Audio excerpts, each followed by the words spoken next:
Let's celebrate, celebrate good times, come on now.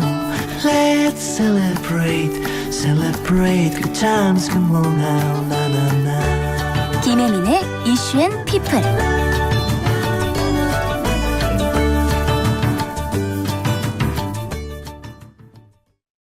서프라이즈! 서프라이즈!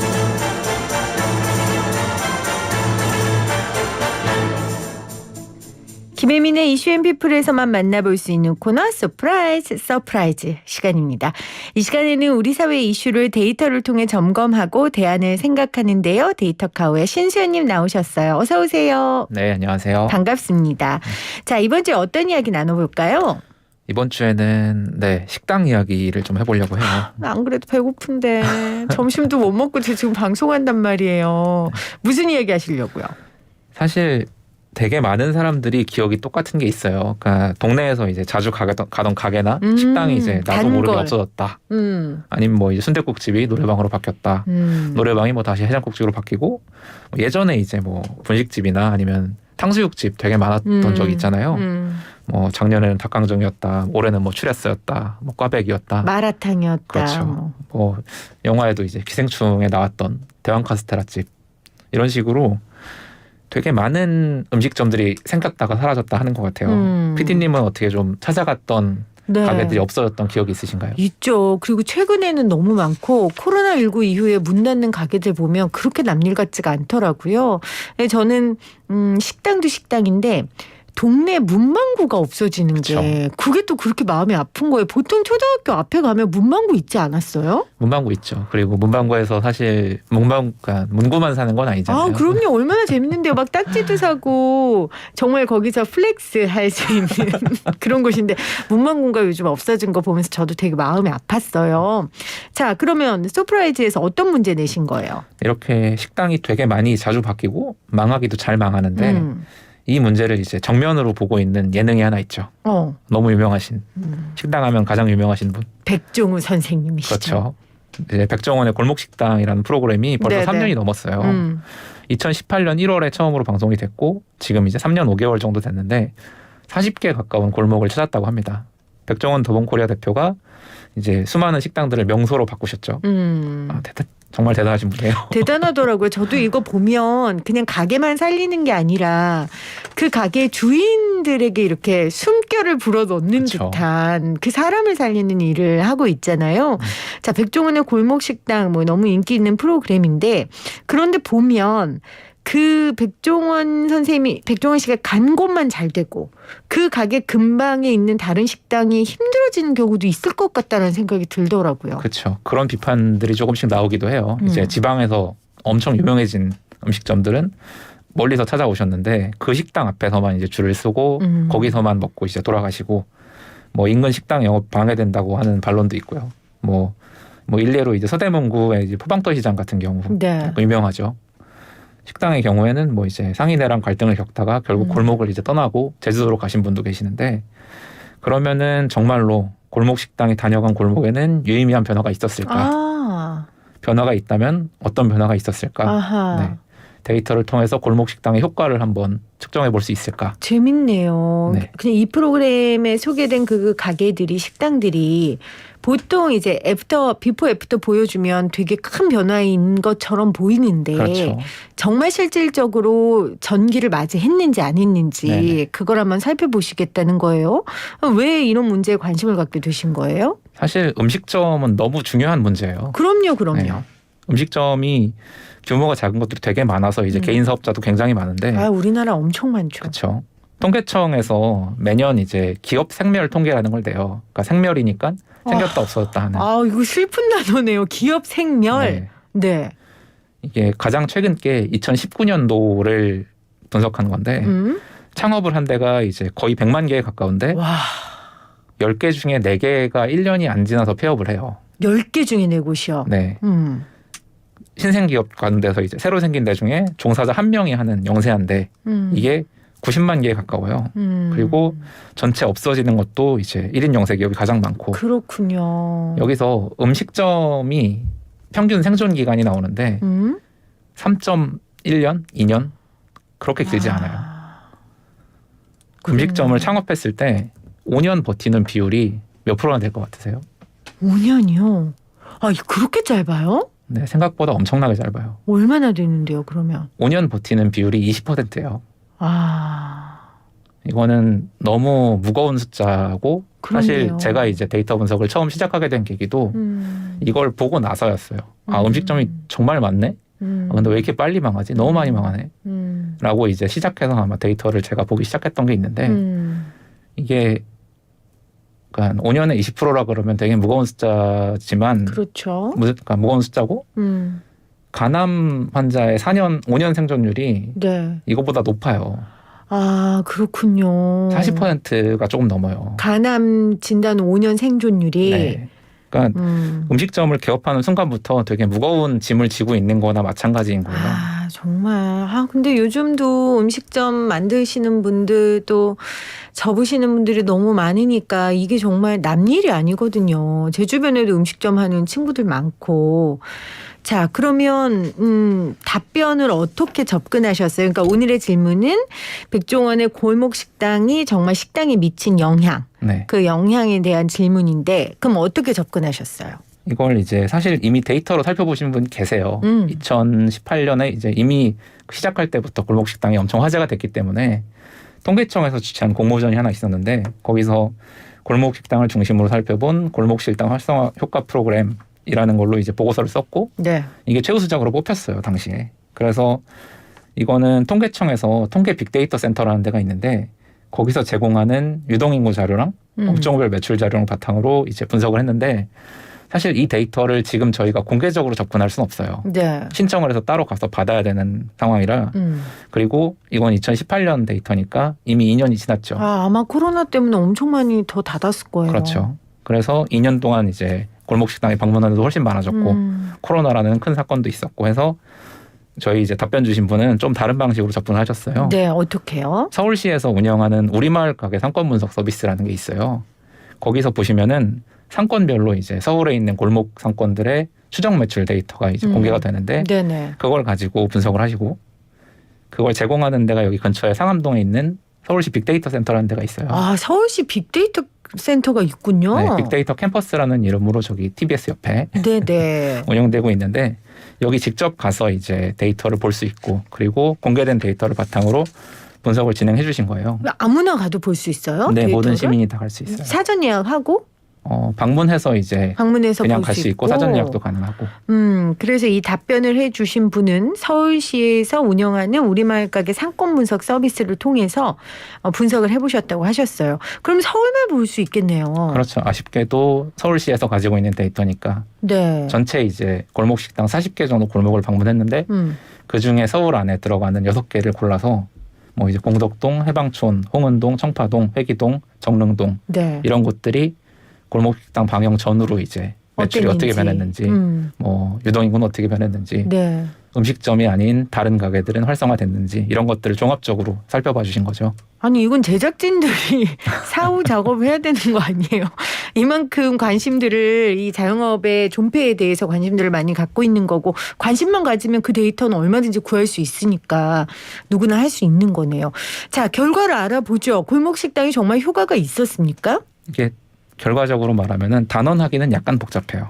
왜냐하면은 적어도 이제 골목식당이라는 프로그램이 방영된 이후에 그 동네에서 음식점들은 매출이 올라간 건 맞아요. 네. 근데 상권 전체가 좋아졌냐, 뭐 사람들이 더 많이 들어왔냐, 이거는 약간 검증이 어렵습니다. 아, 그 가게가 단기적으로 올라간 건 맞지만 그 상권이 살았는지 안 살았는지는 알 수 없다. 네, 그 그러니까 그 상권의 음식점들이 좋아진 건 맞아요.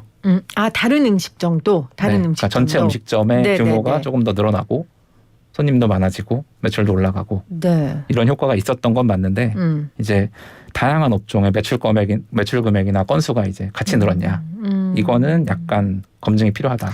아, 그러니까 그 골목 식당만 찾아가고 그냥 나온 분들이 더 많을 수 있다라는 얘기죠. 가서 좀 다른 소비 활동까지 이어지면 좋은데.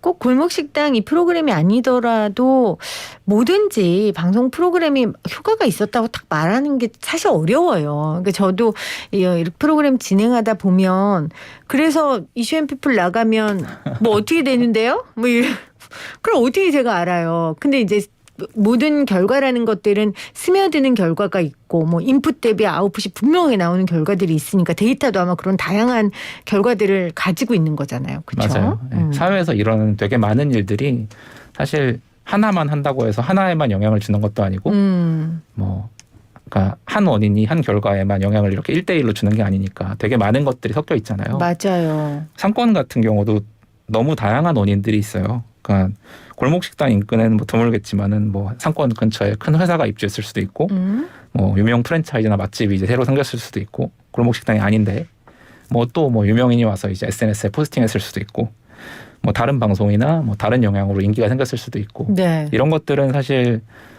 완벽하게 검증하기는 거의 불가능에 가깝죠. 항상 모든 일들이 그래요, 사회에. 맞아요. 그럼에도 불구하고 이제 이거랑 연관이 있었냐? 강한 증거가 있다. 이런 식으로 계속 이제 조금씩 좁혀 나가는 거죠. 그러면 아까 전에 그 뭐라 그랬죠? 서울시 뭐를 보면 된다고 하셨죠? 서울시 상권 분석 서비스. 상권 분석 서비스. 그걸 보고 이 골목 가게에서 소개된 가게들을 본 다음에 그 근처에 상권이 얼마나 늘어났는지 거기에서 제공한 데이터가 있을 테니까 그걸 보고 지금 얻은 결론이신 거잖아요. 그렇죠. 그렇죠. 그럼 이제 어느 정도 효과가 있을 것 같다라고 이제 한 발짝 더 가까워진 거죠. 아하, 알겠습니다. 그 최근에 이 청년몰 관련해서 뉴스가 막 나오더라고요. 그렇죠. 뉴스 좀 소개 좀 해주세요. 이게 무슨 내용이에요? 이게 대전에서 지금 진행됐던 프로젝트였는데 네. 아마 여기도 골목식당에 갔을 거예요. 맞아요. 네, 가서 이제 메뉴가 너무 많다. 그리고 가격이 너무 비싸다. 임대료도 싼데 왜 이렇게 높게 책정했냐. 이런 얘기가 이제 이미 방송이 됐던 거였는데 거기가 최근에 이제 폐업을 했어요. 세금이 20억 정도 들어간 상권 활성화 프로젝트였는데 그러니까 한 기업이 망한 게 아니라 그 청년들이 입주할 수 있는 공간이었던 거죠. 그렇죠. 그게 다 망했다는 얘기죠. 그 블럭이 이제 상권이 이제 안 된 거죠. 폐쇄를 형성이. 한다, 폐업을 한다라고 그 기사가 나온 거죠. 이게 스케일을 좀 크게 보면은 사실 그런데 이제 그러니까 예산을 지급해서 네. 상권을 생존하게 하는 거는 진짜 어려운 일이에요. 사실 모두가 대박집을 바라지만은 생존 자체만으로 봐도 되게 어려운 일입니다. PD님은 이제 경기가 좋을수록 음식점이 빨리 망할 것 같으세요? 아니면은 안 좋을수록 빨리 망할 것 같으세요? 안 좋을수록 빨리 망하지 않을까요? 이게 약간 달라요. 네. 경기가 좋을수록 음식점이 빨리 교체가 돼요. 좋을수록 네. 교체가 된다고요. 네. 아하. 근데 그것도 이제 어쨌든 망하는 걸로 잡히니까 네네. 이게 장사가 안 돼서가 아니라 다른 가게로 교체가 되기 때문인데 뜨는 동네일수록 교체가 엄청 빨라요. 오히려 이제 상권 침체됐거나 안 좋은 동네일수록 그냥 처음에 있던 가게가 쭉 오래가는 경우가 많고요. 그 전국의 음식점 총량이 줄어드는 경우가 별로 없어요. 항상 꾸준히 조금씩 늘어나요. 엄청 많이 생기고 엄청 많이 없어지지만 그래도 조금씩 계속 올라가고 있는데 이게 아주 큰 위기 그러니까 뭐 2023년 정도의 카드 대란 네네. 아니면 그 조금 전에는 IMF 그것도 네. 벌써 이제 20년 좀 넘게 지난 얘기인데 그렇네요. 그런 정도의 큰 스케일의 위기가 오지 않는 한 음식점은 계속 늘어나긴 늘어나요. 그 사람들이 근데 돈을 많이 벌고 있냐 돈을 먹고 살 만큼 벌고 있냐 이건 다른 문제죠. 그렇네요. 근데 얘기 들어보면 경기와 상관없이 음식점 하시는 분들은 계속 고생한다 이렇게밖에 안 들려요. 이게 너무 힘든 얘기예요. 그러니까 골목식당이 정말 취지가 좋은 프로그램이거든요. 네. 그러니까 음식점이 이렇게 큰 위기를 겪고 있고 이걸 개선하기 위해서 어느 정도 효과도 보는 것 같아요. 그렇죠. 근데 약간 이제 산으로 가는 얘기 같지만 원래 데이터를 가지고 얘기를 하다 보면은 그냥 골목식당이라는 프로그램에서 시작해서 음식점이라는 전체 큰 얘기로 이제 가게 되는데 네. 이게 음식점이 너무 많고 당장 내 친구나 혹은 내 친구의 친구 정도면은 음식점 하는 사람 되게 쉽게 찾을 수 있거든요. 그럼요. 거의 인구의 20% 이상이 음식점을 운영하는 사람을 가족으로 뒀거나 혹은 친구로 뒀거나 네. 엄청 많을 거예요. 이제 아주 작은 거로부터 이제 세상이 어떻게 돌아가는구나. 음식점이 이렇게 빨리 망하고 있는데 이 사람들이 경험하고 있는 거를 당장 나나 내 주변 사람들이 경험하고 있구나. 네, 맞아요. 그러니까 우리들은 경험하고 있구나라고 공감할 수 있지만 또 제도를 만드시는 분들은 이런 데이터 분석을 바탕으로 그 자영업자들을 도와줄 수 있는 방안들 아니면 이렇게 자영업 음식점이 안 된다면 이걸 창업하려는 사람들에게 또 다른 직업 교육을 시켜준다든지 뭔가 제도적인 대안이 있어야겠다라는 생각 오늘 하면서 하게 돼요. 그러니까 음식점이 뭐 대박 난다, 대박 안 난다가 아니라 이거는 사느냐 살지 않느냐의 문제인 거잖아요. 맞아요. 굉장히 중요할 것 같습니다. 보통 이런 음식점에 관심 갖는 게 뭐 이렇게 핫한 가게들, 요즘 핫한 트렌드를 그렇죠. 이끄는 가게들, 아니면 아주 오래된 가게들. 정말로 가업이라고 말할 수 있는 우리나라 몇 개 안 되지만요. 근데 지금 듣다 보니까 이 생존 5년을 아까 3년이라고 5년으로 5년에 20%. 5년에 20%. 이 가게들을 분석하는 것도 굉장히 유의미할 거라는 생각이 드네요. 예, 맞아요. 그러니까 사실 제가 관심이 있는 가게들이 아까 말씀드렸던 그 5년을 버틴 20%인 거예요. 어떻게 5년을 버텼을까? 그렇죠. 어쨌든 20%는 계속 살아남았고 이게 5년을 버티면은 그 다음 5년까지는 거의 다 그대로 가요. 처음 5년을 버틴 가게들은 그러니까 이런 가게들이 사실 저는 중요하다고 생각을 하거든요. 근데 아까 이제 PD님께서 말씀해 주셨듯이 이 20%가 어떤 가게들인지에 대해서는 잘 나오지 않아요. 사실은 이게 주변에 나도 모르게 항상 이제 내 생활의 배경으로 존재했던 그런 가게들이 20%인 건데 이게 엄청 재미가 없기 때문이기도 할 것 같아요. 20%가 엄청 돈을 많이 벌어서 그런지 아니면은 자리를 잘 잡아서 그런지 뭐 유명한 사람이 뭐 어디서 이제 연수를 많이 받고 교육을 받고 뭐 이제 자격증 따서 와서 차린 가게인 건지 아니면 프랜차이즈인 건지 이게 대박이나 아니면은 뭔가 새로운 거 이런 게 아니라 아까 말씀드렸듯이 일자리로 음식점을 바라보는 사람들이 엄청나게 많은데 네. 이 사람들이 조금 더 안정적으로 오래 갈 수 그렇죠. 있는 방법을 어떻게든 찾아야 되지 않을까 네, 이런 생각을 하게 되죠. 창업 교육 해주시는 분들도 대박 가게 소개하지 마시고 그냥 5년을 버텼다는 거 물론 출혈하면서 버티시는 분들도 계시겠지만 그래도 어느 정도의 수입이 있다는 얘기니까 그분들을 분석해서 알려주는 거 굉장히 의미 있을 것 같고 음식점 창업 고민하시는 분들도 주변에 5년 정도 버틴 가게들을 좀 집중적으로 보세요. 그게 굉장히 현실적일 것 같다라는 대박 가게를 뭐 몇 명이나 할 수 있겠어요. 우리가. 그렇죠? 그렇다는 현실적인 좀 생각이 듭니다. 자, 오늘 서프라이즈 백종원 효가 이 골목식당 어디까지 갔을까? 이 질문에 대한 답변 주셨고요. 자, 새로운 질문 BTS에 관한 질문이 있네요. 이건 뭐예요? 이게 BTS 너무 대단하신 선생님들이라 저희가 함부로 이제 말씀을 선생님이에요? 방탄소년단이잖아요. 선생님이에요? 대단하시면 다 선생님이기 때문에 BTS 정도면 선생님 붙여드려도 됩니다. 네. 너무 유명하다는 거 이제 너무 잘 알고 계시죠, 다들. 이제 방탄소년단 효과라고들 많이 하시는데 네. 이게 약간 특이한 지점 아니요, 굉장히 특이한 지점이에요. 그러니까 방탄소년단하고 팬덤, 그러니까 아미가 보여주는 뭐 정치적, 사회적, 문화적 현상을 논문으로 쓰시는 분들이 되게 많아요. 맞아요. 저도 인터뷰 몇 번 했었어요. 네, 연구하시는 분들도 굉장히 네. 많고, 뭐 방탄소년단이 쓰는 가사나 세계관들에 대해서 이제 다각적으로 해석을 하시거나, 뭐 SNS에서 어떻게 소통을 전략을 짜는가, 홍보는 어떻게 하는가 이런 것들 연구하시는 분들이 되게 많은데 네. 이게 사회 현상인 거죠, 결국은. 사회 현상이면 또 이제 데이터가 안 할 수 없으니까 데이터로 방탄소년단 현상을 바라볼 수 있을까? 어떤 데이터로 방탄소년단 현상을 어떻게 바라볼 수 있을까? 방탄소년단이 얼마나 대단한지를 얘기해줘도 되고 어떤 영향을 미치고 있는지를 얘기해줘도 되고 데이터를 통해서 방탄소년단을 설명해 주세요라는 거에 가까워요. 아니 전 세계 아미가 한 40만 명 되는데 이분들이 하나씩만 내놔도 유의미한 결과가 40만 개 나오는 거 아닙니까? 저희가 감당 가능할지 잘 모르겠지만 네네. 그러니까 이 방송 듣는 아미분들은 한 번쯤 해보셔도 좋을 것 같아요. 우리 오빠들이 우리 형아들이 얼마나 이 방탄소년단 현상이라는 엄청난 것들을 만들어내고 있는지 본인들이 직접 데이터를 분석하고 만들어내고 굉장히 좋을 것 같네요. 그렇죠. 이게 사회 현상을 설명한다는 거기 때문에. 네, 알겠습니다. 자, 이 질문에 대한 답들 여러분 한번 찾아보시고 사회 현상에 대한 답을 우리 데이터 카우는 또 신수연님은 데이터로 찾아보시잖아요. 이제 저도 PD다 보니까 사회 현상에 대한 관심이 굉장히 많고 왠지 너무 궁금한 거예요. 예를 들면 몇 년 전에 우리나라에 시열풍이 있었어요. 시열 왜 책도 안 읽는데 요즘 우리나라 사람들 책도 안 읽고 다들 삭막하다는데 왜 시 한 구절에 저렇게 녹아들까? 그래서 시 관련 다큐멘터리를 만들었었거든요. 그러고 나니까 그 주제에 대한 게 온전히 제 것이 되더라고요. 그러니까 여러분 이 방송 들으시는 분들도 여러분이 궁금한 사항과 내용에 있어서 데이터를 좀 찾아보시고 함께 참여해 주시고 그 툴이 또 데이터카우라는 그 툴이 있으니까 그렇죠? 함께 해주시면 좋을 것 같습니다. 또 하나 질문 또 소개해 주실 거 있으세요? 하나 더 이제 질문을 드리면은 저번 주에 여행 관련해서 말씀을 잠깐 드렸는데 아직 네. 이제 답이 다 오진 않았지만 코로나 시대에 어떻게 국내 여행 패턴이 바뀌었나? 그렇죠. 이번 주에는 제주도 얘기를 좀 해보려고 해요. 아 요즘 제주도 많이 가죠. 너무 많이 가죠. 엄청 많이 가죠. 네. 제주도가 이거는 이제 제주도에 계신 분들한테 질문을 받은 거예요. 아하. 지역에서 지역 고민을 이제 저희가 데이터로 한번 같이 풀어보자. 네.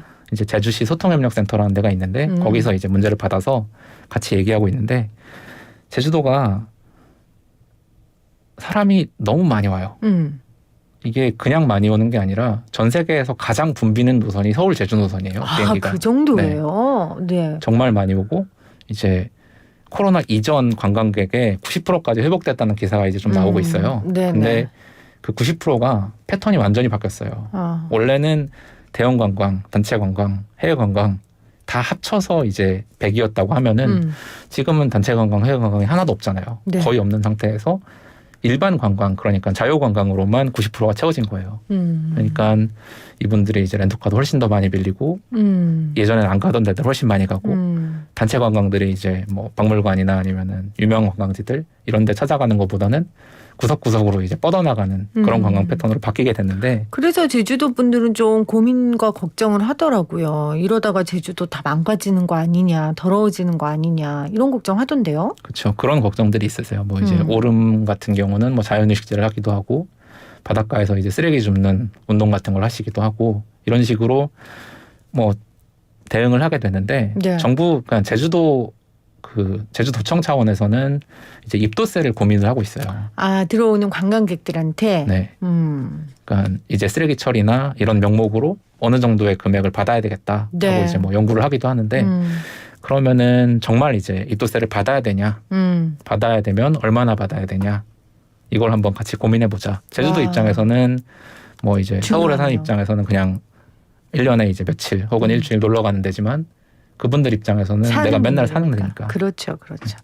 알겠습니다. 자, 오늘 데이터를 통해 세상을 봤습니다. 데이터카우의 신수연님과 함께했어요. 고맙습니다. 네, 감사합니다.